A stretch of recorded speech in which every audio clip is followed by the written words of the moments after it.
Hey guys, Tina here, and welcome to another wrap up. Today I'm actually going to be wrapping up my Booktubeathon books. So, the books that I read during Booktubeathon, and because I do these wrap ups in threes, I talk about three books.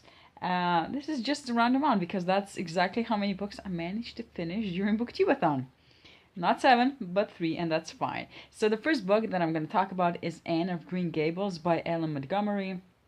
I listened to this book, so I don't have a physical copy, and I don't think I'm gonna be getting it because I liked it, but not enough to actually continue on with the series. So, for those of you who do not know, because for the longest time I didn't know what this series is about, and this is the story of Anne, who is an orphan, and she comes to live with this older brother and sister that have a farm, and it was not actually intended for her to come there because they wanted a boy to help with the farm because they're getting older.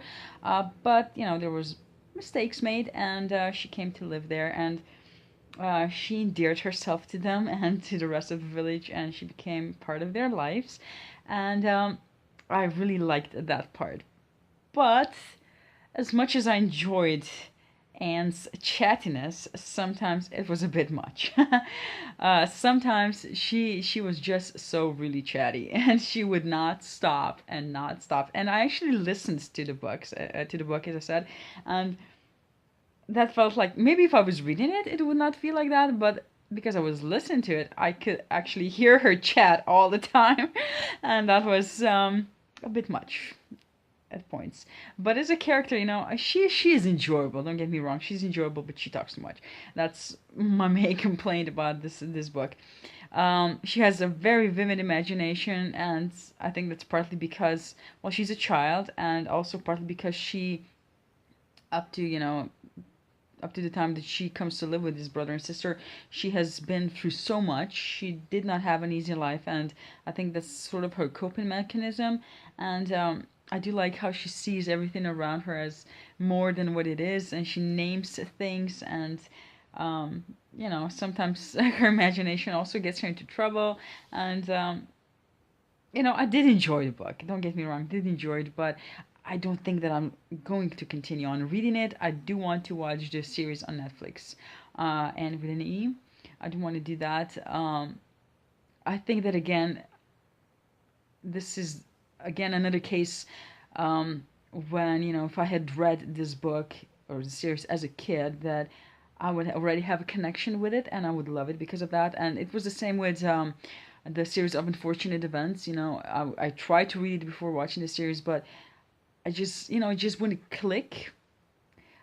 But if I had read them as a kid, I think that it would be just a joy to reread them and reminisce and all that. So I do recommend this book as at least trying it out for those of you who have not read it, and maybe you will grow to love it. I don't think I'm gonna do that, but I did enjoy it. Not my favorite, but still very enjoyable. Then the next book that I'm going to talk about is Beneath the Sugar Sky by Seanan McGuire, which is book 3 in the Wayward Children series. And in this one, we meet actually a mermaid who just came to be. She just came back, and she's now at the School for the Wayward Children. And she sort of gets entangled into this adventure because another girl comes to the school searching for her mother. And her mother has been killed, so they have to sort of go on a mission and revive her and just find her parts. And it was a very enjoyable read. We get to see a lot more of the worlds, different worlds. We travel to them, and some are more likable than not. And actually, the one world that this is titled after actually sort of made me slightly nauseous sometimes, simply because there was so much sugar involved. And I was thinking, oh my god, I would die in that world. I mean, I am overweight, but not because I eat so much sugar. Because I don't have a sweet tooth, but yeah, I mean, I sometimes, but really just not often. All in all, it was an enjoyable read. It's not my favorite out of the series. Book 1 is still in front of the other two. I do enjoy the writing, and I do enjoy the diversity in these books. We meet an overweight character, and there's also a Muslim character, and there's just a lot of acceptance in these books, and that's great. And I think that's I read another book recently that I'm going to talk in another wrap up, not this one, that sort of focuses on the fact that we always look for the differences between us instead of focusing on what we have in common. And if we did that, we would realize that we are more alike than we think.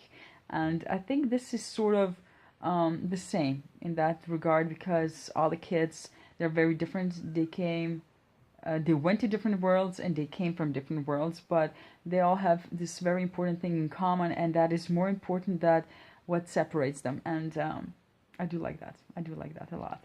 And then the last book that I'm going to talk about is Air Awakens by Elise Koa, which is book one in the, well, I guess Air Awakens series. I think it's a 5 or 6 series book. 5 or 6 book series. That's what I meant to say. And in this one, we meet this young librarian girl. She's an apprentice in the library, and she's pretty satisfied with her life. But one day she finds out that she's also a sorcerer, and that does not make her happy, because sorcery is something that they're all taught to be afraid of, and she's really uncertain as to how to go about it. Does she want to pursue that, or does she want to give up her magic and just remain a librarian? And sort of that decision is sort of taken away from her because well, things happen, and she has to realize that magic is not necessarily bad, of course. And it's just what the point is.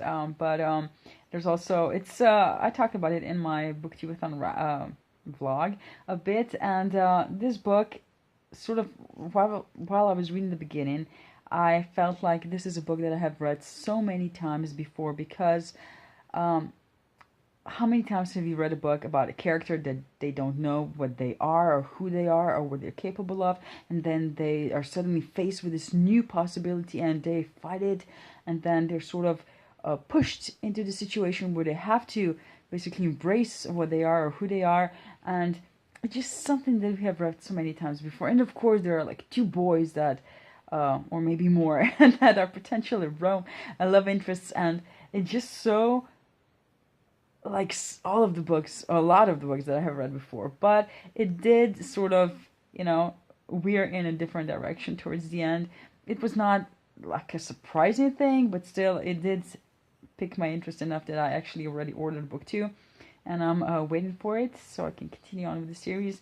The writing, I think, I'm not sure whether or not this is a debut novel, but I think that the writing needs a little bit of work.